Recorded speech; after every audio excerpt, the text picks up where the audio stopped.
370.000 Euro für ein Fahrzeug, wer kann sich das leisten? 987.2, letzter Sauger, Top oder Flop? Was ist deine Meinung zum 901.2 Turbo S Exclusive? Was ist mit dem 718 Spider S, preisstabil oder nicht? Kaufen, wenn man einen bekommt. Selten so viel Schuss gehört, Junge, du sollst die Branche wechseln. Ist Eigenwerbung oder wie? Offensichtlich ziemlich praxisfremd. Das Klientel, das sich einen Sportwagen leisten kann, stirbt aus. Dieses Video ist nur dazu da, Verkäufer zu verängstigen und einen günstigen Ankaufspreis zu bekommen. Ihr stellt uns Fragen, wir geben die Antworten. Unser letztes Video seht ihr hier, 5 Gründe, wieso der Sportwagenmarkt 2023 kaputt ist.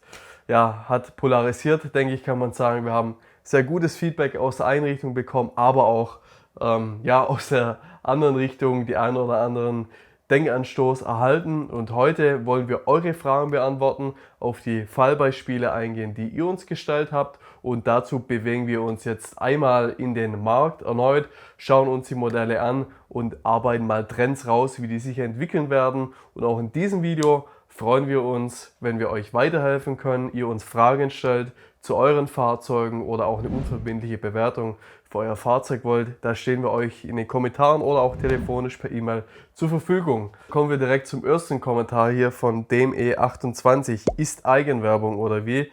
Das Video verstehe ich nicht. Ich habe meine GT3 mit 10-mal weniger Kilometer für den gleichen Preis wie die angezeigten Autos bekommen. Welcher so und so würde ein GT3 mit 30.000 Kilometer für 175.000 Euro kaufen? Also das sind jetzt mehrere Punkte. Zunächst mal 10-mal weniger Kilometer würde jetzt bedeuten, dass er ein Fahrzeug zwischen 2.000 und 3.000 Kilometer gekauft hat und für denselben Kurs bedeutet dann in etwa 165.000, 170.000 Euro und das ist in der Tat ein sehr guter Kurs und da kann man nur Glück wünschen für den Kauf. Nächstes Kommentar, Harry Kressel 1251, offensichtlich ziemlich praxisfremd, habe jetzt erst mein 901 GT3 S mit 9.000 Kilometern nach 6 Jahren für 20.000 Euro über Neupreis verkauft. Mein guter Bekannter hatte den gleichen Erfolg. Tatsächlicher Verkaufspreis ist das, was man am Markt erhält und da liegen die Preise immer noch auf Neuwagenniveau bzw. darüber. Ja, an der Stelle kann man nur Glückwunsch wünschen, wenn hier 20.000 Euro über Neupreis erzielt wurden und es ist tatsächlich auch möglich, aber da muss man schon sehr differenziert die ganze Sache betrachten und es gilt beileibe nicht für jeden 901 GT3 RS. Aber zerteilen wir mal das Ganze hier, was der User geschrieben hat und zunächst möchte ich einfach auch mal vorausschieben, dass irgendwo die Ausnahme letztlich auch die Regel bestätigt und wenn so ein Fahrzeug jetzt eine PTS, also eine Paint-to-Sample Individuallackierung hat, dann ist es durchaus möglich, noch 2023 so einen Kurs zu erzielen und man muss auch berücksichtigen, der User sagt jetzt hier ein Fahrzeug, das er vor 6 Jahren gekauft hat, ja, es gab mehrere Preiserhöhungen beim 991 RS und je nachdem zu welchem Zeitpunkt man das Fahrzeug erworben hat, ja, waren noch zwischen 5 und 10% vom Listenpreis günstiger. Und dann sind natürlich die junge Fahrzeuge insbesondere dafür geeignet, sie heute noch über dem Neupreis zu verkaufen, wobei die späteren da wird es sehr schwierig, so einen Kurs noch zu erzielen. Burg Holte schreibt, ein Bekannter hat vor einigen Monaten seinen 992 GT3 Touring PTS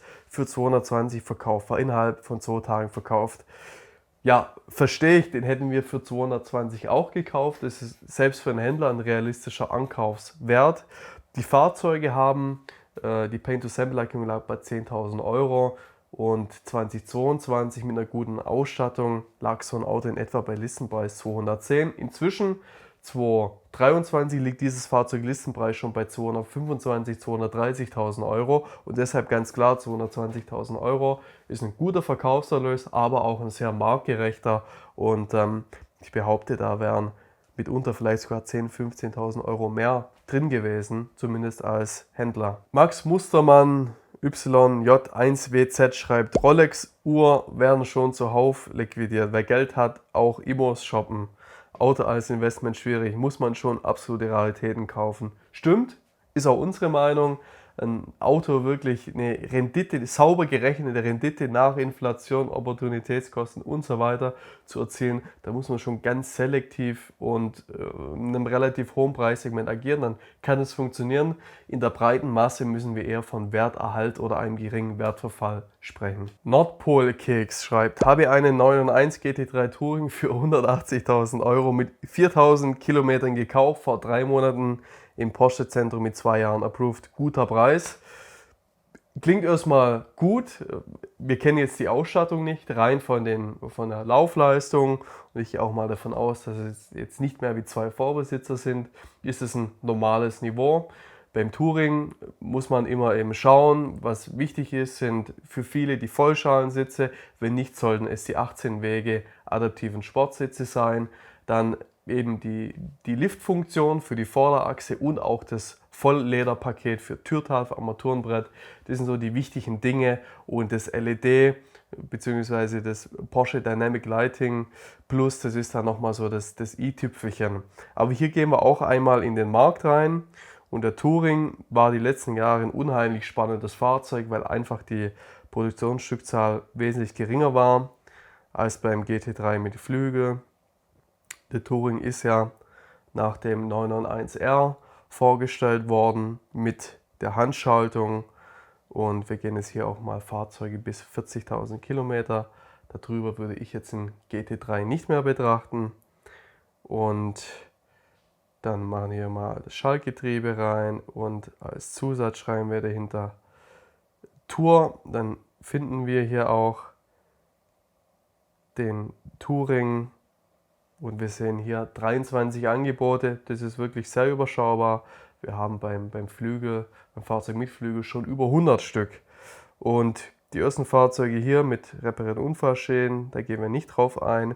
Aber dann hier in Saarbrücken ein schwarzer Touring, der hat jetzt das LED, wie ich eben auch gesagt habe, die 18 Wegesitze, das Türtafelpaket für 168.000 Euro. Bei 22.000 Kilometer ist ein normaler Kurs. Hier neuwertig 169.3.700 Kilometer. Das ist wirklich günstig. An was das jetzt liegt, ja, frage ich mich eben. Lederpaket hat er, Vollschalensitze, Lift auch. Ich könnte mir jetzt höchstens vorstellen, dass es sich um Importfahrzeug handelt, steht aber auch dran, dass es ein deutsches Fahrzeug ist. Also das finde ich preislich sehr, sehr spannend. Da kann man auf jeden Fall zuschlagen. Ja, und dann kommen wir hier weiter, 170.000 und dann sind wir ganz schnell hier bei 180, ja, hier mit 1000 Kilometern. Also 180.000 Euro ist sicherlich ein Kurs, der heute für so ein Fahrzeug auch bei einer guten Ausstattung noch erzielbar ist. Immer als Händlerverkaufswert, als Privat wird es sicherlich schwierig, so einen Kurs zu erlösen, aber bei einem Fachhändler, Sportwagenhändler ist es sicherlich ein Kurs, der erzielt wird. 370.000 Euro für ein Fahrzeug, wer kann sich das leisten? Schauen wir uns doch mal die Sondermodellpolitik von Porsche an oder von Ferrari, da geht da unter 300.000 Euro gar nichts mehr und die Fahrzeuge werden en masse produziert. Ja, jeder zweite Monat kommt so gefühlt ein neues Sondermodell und alle finden ihre Abnehmer und auch im Zweitmarkt finden sie ihre Abnehmer und das spricht an sich gegen die These, dass es da wenig Leute gibt, die sich so ein Fahrzeug leisten können. Ganz im Gegenteil, es gibt gefühlt jedenfalls immer mehr davon. Vielleicht gibt es aber auch immer weniger, die sich dafür die Fahrzeuge im unteren Segment dann irgendwo leisten können. Das Klientel, das sich einen Sportwagen leisten kann, stirbt aus. Wer verdient schon 60.000 bis 80.000 Euro brutto jährlich heutzutage? Also in diesem Gefüge hier sind wir tatsächlich noch nicht in einem Bereich, wo jetzt die Sportwagen typischerweise die 911er gekauft werden. Aber es war für uns früher auch schwer vorstellbar. Es gibt wirklich sehr, sehr viele Leute, auch in Deutschland, überall in Europa, ja, die sich solche Fahrzeuge leisten können. Und wir glauben auch und wir hoffen auch, dass es in Zukunft so weiter sein wird. Und wir sind da sehr positiv gestimmt, dass diese Fahrzeuge auch in Zukunft an die richtigen Leute gehen werden. Das sind manchmal schon Ausmaße, wo wir auch glauben, das ist für viele nicht nachvollziehbar verständlich. Herr DJ6607 schreibt 987.2 und Punkt 2 steht für die Nicht-Porsche-Enthusiasten immer für die Facelift-Variante. Letzter Sauger, Top oder Flop, da kann man nur sagen, wie auch beim 997, absolut top. Die Fahrzeuge haben sich sehr gut gehalten, besonders in Anbetracht des doch recht geringen Einstiegspreises konnte man hier sehr gute Renditen erzielen. Und auch wieder 997 ist das eine Baureihe, die sich wirklich sehr, sehr gut entwickelt hat und einiges an Potenzial nach oben noch hat. Insbesondere natürlich dort immer die Top-Varianten mit besonderer Konfiguration, seltenen Farben und da lohnt sich auf jeden Fall der Einstieg in diesem Segment. Ja, ich würde sagen, da gehen wir mal in den Markt rein. 987.2, dort insbesondere der Cayman S oder der Cayman R, äußerst selten. Zwei sehr spannende Fahrzeuge und so die Facelift-Modelle in der Top-Variante sind sicherlich auch die dort sehr spannend sind. Ich habe jetzt hier einmal vorgefiltert, Facelift-Modell ab 2.9 bis 75.000 Kilometer, dass es so halbwegs sammelwürdig bleibt. Ja. Und dann eben ab dem Cayman S bis zum R, sprich ab 320 PS. Und hier sehen wir schon ein ganz wichtiger Indikator, 15 Fahrzeuge, das ist wirklich gar nichts, da hätte ich jetzt auch wesentlich mehr erwartet. Und dann schauen wir mal rein, wo die Fahrzeuge aktuell liegen. Das ist hier Italien, das überspringen wir mal. Autozentrum Rheinland, Cayman S mit PTK, Sport Chrono, 46.990 Kilometer. Sicherlich ganz spannend. Dann geht es schon Richtung 50.000 und ganz schnell sind wir bei 60.000 Euro. Was dann schon sehr viel ist, da bekomme ich schon einen 997 Vor-Facelift in einer ganz vernünftigen Ausstattung und auch Laufleistung. Das ist wirklich schon recht viel. Dann gehen wir mal weiter. Cayman R für 68.000 Euro. Das ist sicherlich vom Fahrerischen, aber auch von der Stückzahl ein äußerst interessantes Fahrzeug. Man muss sich natürlich die Frage stellen, steige ich hier heute mit 70.000 Euro noch ein? Ich denke, kann man schon machen, denn der 981 GT4, der zwar nicht der unmittelbare Nachfolger ist, aber so in der Reihe steht irgendwo, wird für um die 100.000 Euro gehandelt und dann auch hier mit den Schalensitzen und allem, da spricht schon ziemlich viel dafür, dass wir hier in Zukunft noch einen Wertzuwachs erzielen werden. Also gerade Cayman R würde ich ans Herz legen. Das ist echt lustig. Also es kommt tatsächlich lustig, ich muss selber lachen. Hier steht Heritage-Paket einfach. Gut, da muss ich ihm recht geben, ich habe es jetzt auf Französisch ausgesprochen und es ist nicht das einzigste Kommentar. Nächster Kommentar, YU187, was ist deine Meinung zum 991.2 Turbo S Exclusive? Ja, dazu habe ich eine ganz simple Meinung, ohne auch in den Markt zu blicken. Dem Fahrzeug fehlt vom Antriebsstrang die Differenzierung zur normalen Turbo S. Klar hat er mehr Leistung und klar gibt es die eine oder andere technische Raffinesse, aber wir sprechen hier grundsätzlich von der gleichen Konzeption und hier als limitierte Edition mit nahezu 200.000 Euro höherem Aufrufpreis, ja, Turbo S Facelift 150 bis 170, Turbo S Exclusive 330 bis 380, ja. Da fehlt mir einfach das Differenzierungsmerkmal. Das ist so eine ähnliche Situation, die beim 991R um Touring entstanden ist. Ja, der 9FR wurde gelauncht als Sauger mit Schaltgetriebe, Einmassenschwungrad. Danach kam der Touring und es hat dem 9FR einfach nicht gut getan. Und hier ganz klar die gleiche Meinung, sehen wir überhaupt nicht als Invest.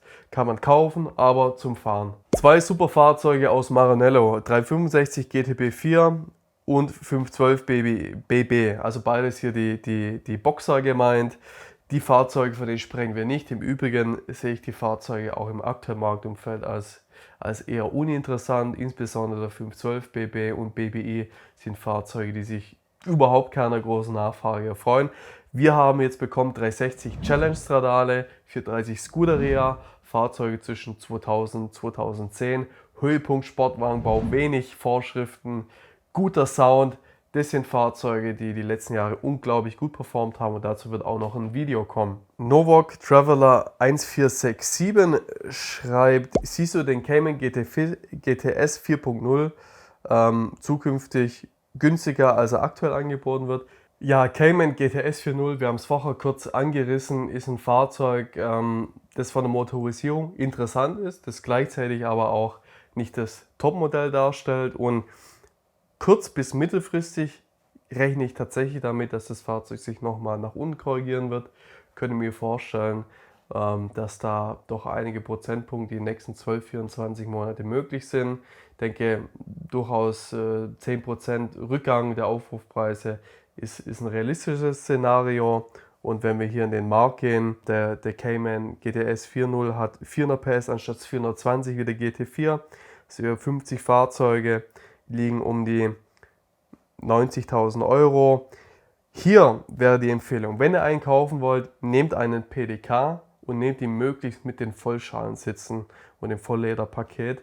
Dann ist es eine Konfiguration, die auch einen Käufer anspricht, der ein GT4 möchte, vielleicht das Budget nicht aufbringen kann oder will und hier ein nahezu identisches Fahrzeug für wesentlich weniger Geld bekommt. Und das ist im Wiederverkauf eine Variante, die super funktioniert. Am besten in der gedeckten Farbe, Achatgrau, Schwarz, Silber, you name it. Das sind die Farben, die einfach gut funktionieren. Und dann ist es ein Fahrzeug, das ich denke, sich zum Fahren super eignet und dabei einen sehr geringen Wertverlust haben wird. Postfach DM. Was ist mit dem 718 Spider S? Preisstabil oder nicht? Kaufen, wenn man einen bekommt. Auf alle Fälle kaufen. Ihr dürft ihn auch gerne an uns verkaufen anschließend. Das wird auf alle Fälle ein Fahrzeug sein, das sich über dem Neupreis handeln wird. Wir schätzen zunächst mal, am Anfang ist so ein gewisser Hype, dass da 40 bis 60, 70.000 Euro Aufgeld erzielt werden können.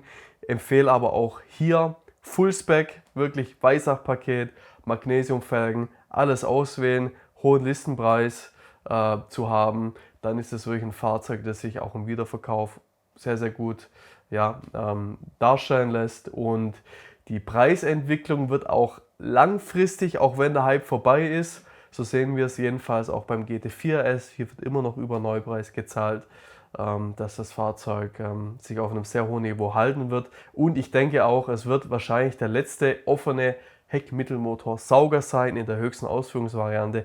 Ganz klare Empfehlung, kaufen kann man auch bedingungslos aus unserer Sicht über dem Listenpreis kaufen. Dieses Video ist nur dazu da, Verkäufer zu verängstigen und einen günstigen Ankaufspreis zu bekommen. Auf gar keinen Fall. Unsere Intention war überhaupt nicht, Autos über dieses Video zu kaufen. Tatsächlich wurden uns das ein oder andere angeboten, aber wir arbeiten immer marktgerecht, wir arbeiten mit einer üblichen Marge und vor allen Dingen kommunizieren wir auch an die Verkäufer in den allermeisten Fällen, wo der Händlerverkaufswert des Fahrzeuges liegt, was wir bezahlen. Also auch da legen wir Wert auf Transparenz und wir wollten eigentlich hier eher die Kunden oder Menschen, die im Markt für so ein Fahrzeug sind, informieren und sie nicht verunsichern und sie dazu bringen, ihr Fahrzeug uns günstig zu verkaufen. Also auf gar keinen Fall. Andi 6103, danke für das interessante Video. Vielen Dank auch für das gute Feedback. Ich plane einen Kauf eines 907 Carrera S. Warten oder jetzt kaufen? Auf alle Fälle jetzt kaufen. Wieso nicht? Die Fahrzeuge gehören zu den absoluten Gewinnern beim 997. Punkt 2, Carrera S ist schon mal die richtige Variante. Vielleicht auch noch der 4S oder GTS, wenn das Budget etwas größer ist. Aber der Carrera S als pures Fahrzeug, vielleicht noch mit der Handschaltung. Und dann würde ich hier auch mit dem Fahrzeug schauen, mit unter 70.000 Kilometern, dann sollte man zwischen 70.000 und 80.000 Euro noch ein Fahrzeug finden. Und da glauben wir, dass er durchaus Potenzial hat und vor allen Dingen ist die Preis-Leistung auch jetzt schon einfach super. Felix Pfister 7172 schreibt, danke für das aufschlussreiche Video. Ich möchte mir nahezu von einer 1.1 zulegen, bin aber nicht bereit, über 60.000 Euro auszugeben. Meinen Sie, man bekommt ein Fahrzeug für das Geld, an dem man Spaß hat? Nein, also auf keinen Fall. 60.000 Euro für 991, egal welches Modell, wie viele Kilometer, nicht empfehlenswert. Wir sprechen hier, wenn überhaupt, von einem US-Import mit Vorschaden und hoher Laufleistung. Da wird man sich nicht erfreuen können. Für 60.000 Euro wird selbst ein 997.2 Facelift schwierig, ja, wenn überhaupt in der Basisvariante, aber zu dem würde ich nicht greifen. Also 60.000 Euro, da würde ich schon gehen. 997.1 Carrera S Schalter. Kilometerlaufleistung muss man auch hier einen Kompromiss eingehen. 70.000, 80.000 Kilometer plus sprechen wir hier inzwischen auch. Aber das ist ein Fahrzeug, wo in dem Preissegment sicherlich richtig angesiedelt ist und das auch ein gutes Potenzial birgt. Und der 911 am besten hier ja, gar nicht weiter nachdenken und auf einen 997 gehen. Oder wie wir eben gezeigt haben, so ein 981 Cayman S oder auch Boxster Spyder S sind wir hier in der Region. Das ist noch ein wesentlich interessanteres Fahrzeug als ein 991 von der Stange mit viel Aufleistung. Silvek schreibt, was passiert mit dem Boxster 981? Stabilität, also Preisstabilität oder runter mit den Preisen? Sehr interessantes Fahrzeug, wie auch der 987 Cayman. Hier die Top-Varianten als Facelift-Version und ganz besonders der 981 Spyder ist ein unheimlich nachgefragtes Fahrzeug und da würden wir euch ans Herz legen, so einen jetzt noch zu kaufen. Der wird sicherlich sich unheimlich gut entwickeln. Gehen wir in den Markt. Boxster Spyder RS hatte 375 PS. Wir sehen hier gleich lediglich 22 Fahrzeuge. Und preislich sind die Autos hier, das erste Fahrzeug in Frankreich, in der Schweiz, die überspringen wir mal. Hier das erste deutsche Fahrzeug, ja zwischen 95.000 und 110.000 Euro angesiedelt, also absolut vergleichbar mit dem 981 GT4. Und wir schauen uns hier exemplarisch einmal zwei Fahrzeuge an. Hier aus Erstbesitz mit 24.000 Kilometern. Das Fahrzeug hat die Schalensitze und auch die Belederung des Armaturenbretts und der Türtafeln, das Interieurpaket Carbon, also sehr gelungene Konfiguration von der Laufleistung irgendwo für uns an der Grenze. Ich würde hier auf einen gehen mit etwas weniger Laufleistung, wie zum Beispiel der hier. Allerdings steht es schon, der hat das Classic Interieurpaket in Bordeaux. Das muss einem gefallen. Ich würde hier eher auf eine gedecktere Farbe gehen. Hier schränkt man sich aus meiner Sicht den Interessentenkreis beim Wiederverkauf unnötig ein und wäre hier nicht meine Wahl, sondern der hier von Privat, den finde ich wirklich sehr gelungen konfiguriert. Wir haben die Schalensitze, wir haben das Interieurpaket Carbon, das Armaturenbrett, Türtafeln beledert mit Kontrasten in Rhodium Silber oder GT Silber, kann ich jetzt nicht ganz erkennen. Und von der Laufleistung mit 12.000 Kilometer sind wir hier in einem super Bereich. Und um das Ganze auch abzurunden, würden wir den 981 dem 718 Spyder vorziehen, weil einfach die Produktionsstückzahl wesentlich geringer ist, der Sound ist besser und auch beim Fahren, ja, das Fahrzeug hat keine Hinterachslenkung, ist das wirklich ein pures Fahrzeug und unsere absolute Empfehlung. Der nächste Kommentar von Welcome for the Flight Deck. Ich bin sehr interessiert an einem 718 Cayman GT4 oder GT4S. Könnt ihr auch eine Aussage zu den Aufrufpreisen und Marktpreisen machen?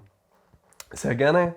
718 Cayman GT4 ist im Vergleich zu 981 GT4 in etwa 20.000 Euro höher gehandelt oder aufgerufen.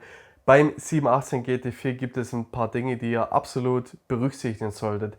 Der 981 GT4 kam nur mit Schaltgetriebe, der 718 kam mit Schaltgetriebe und PDK. Und es ist einfach so, dass die meisten Käufer beim 718 ein PDK wollen und der PDK sich wesentlich besser und zu höheren Preisen auch verkauft. Deshalb, wenn ihr einkauft, PDK, Vollschalensitze, Glassportpaket, schaut, dass er Vollleder und LED hat, vielleicht noch eine coole Farbkombi, irgendwie Achatgrau mit innen den Vollschalensitzen mit den Nähten in GT Silver Metallic, in die Richtung vielleicht noch mit der PCCB, dann habt ihr wirklich ein mega Auto, das ihr auch super easy innerhalb weniger Tage, Wochen weiterverkaufen könnt. Ihr könnt es fahren, wenig Wertverlust haben und einfach weiterverkaufen. Super, simple, easy, cooles Fahrzeug. Nur beim GT4S können wir auch eine Aussage zu machen. Da findet ihr auch unser Video auf der Seite hier. Wir haben erst ein Fahrzeug konfiguriert und haben auch einige schon verkauft. Und beim GT4S haben wir jetzt auch eine Erhöhung des Listenpreises gehabt. Das letzte Fahrzeug, das wir verkauft haben, hat einen Listenpreis von 210.000 Euro mit Weissach-Paket, mit Keramikbremsanlage und den Magnesiumfelgen, Hammer-Kombi. Und dieses Fahrzeug, ja, kann für 240.000, 50.000 Euro schon verkauft werden und im normalen Spec 10 bis 20 über Neupreis geht bei dem Fahrzeug eigentlich problemlos. Bei coolem Spec kann es auch wesentlich mehr sein. Momo902 schreibt, für den 911 Turbo S902 stehen Kunde Schlange. Das Modell erzielt sehr gute Preise. Ja, das war mal so. Inzwischen ist es nicht mehr so. Wir haben auch die Wochen einige 992 Turbo S bewertet. Die Fahrzeuge haben einen Listenpreis zwischen 250 und 280, 90.000 Euro als Coupé, je nachdem welches Modelljahr, welche Ausstattung, und die Fahrzeuge werden inzwischen doch schon deutlich unter dem Listenpreis gehandelt, und den letzten, den wir angeboten haben, der war, glaube ich, Listenpreis 260, und den haben wir im Verkauf noch bei 225 gesehen. Also der Turbo S war und wird wahrscheinlich auch nie ein Invest sein, und von dem her kann ich die Aussage jetzt so nicht bestätigen. Der nächste Kommentar von Erik vs. Lenny. Also der Markt ist dauerhaft am Steigen. Wenn manche Preise unrealistisch wirken, sind solche Autos in ein paar Jahren statt 160 500.000 Euro wert. Das Video ist ein Psy-Op. Kann man natürlich auch so sehen. Wenn es zutreffen sollte für die gezeigten Fahrzeuge, dann glaube ich, würden wir die Fahrzeuge jetzt nicht mehr verkaufen, sondern bis nächstes Jahr oder ein paar Jahre halten. Wir glauben allerdings, dass wir hier in einem Segment sind, wo wir keine Vervielfachung der aktuellen Kurse haben, sondern vielmehr von einem deutlichen Wertverfall die nächsten Jahre sprechen. Wie schätzt ihr die Preisentwicklung vom Cayman 981 S ein, aber auch bei Corvette?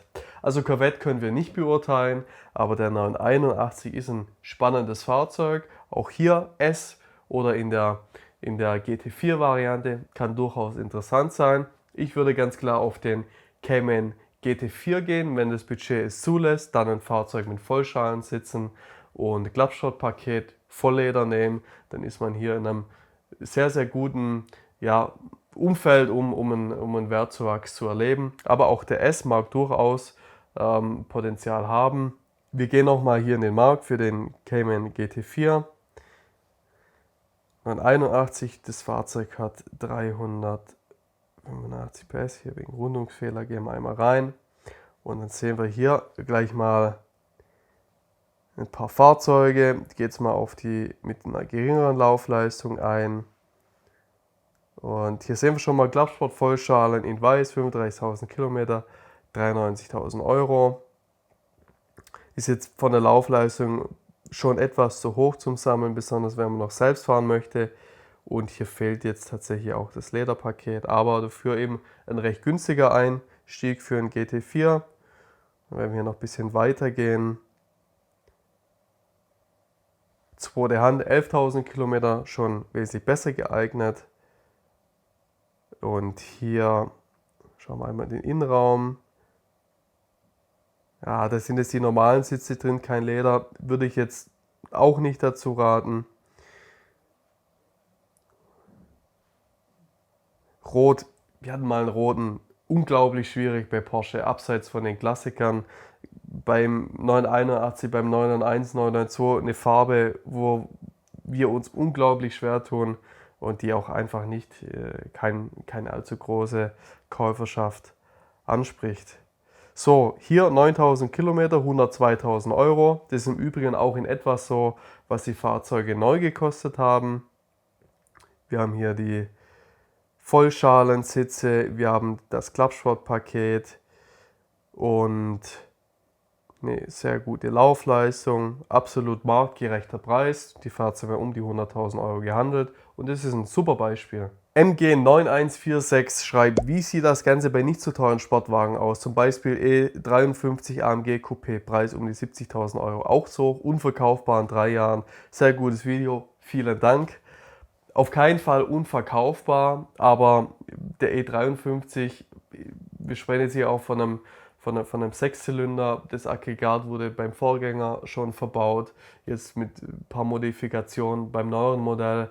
Also da fehlt absolut der Grund, wieso dieses Fahrzeug steigen sollte. Es wird einen Nachfolger geben, der wiederum ein ähnliches Aggregat tragen wird, und da kann dieses Fahrzeug nur fallen. Bei Mercedes denke ich, was spannend sein kann, ist vielleicht noch der C63 205 Variante.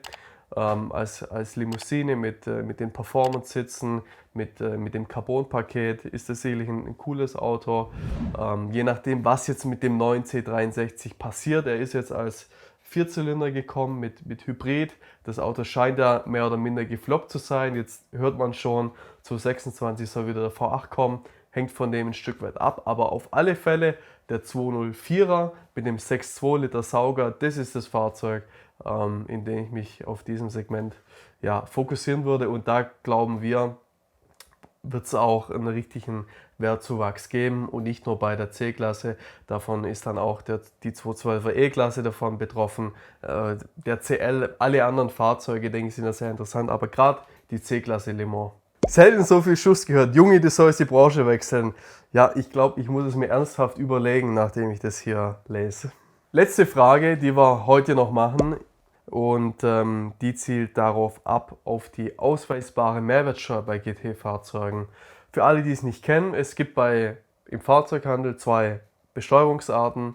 Die eine ist die Differenzbesteuerung, die immer dann zustande kommt, wenn das Fahrzeug zuvor durch einen Privatbesitzer besessen wurde oder der Unternehmer nicht umsatzsteuerpflichtig ist.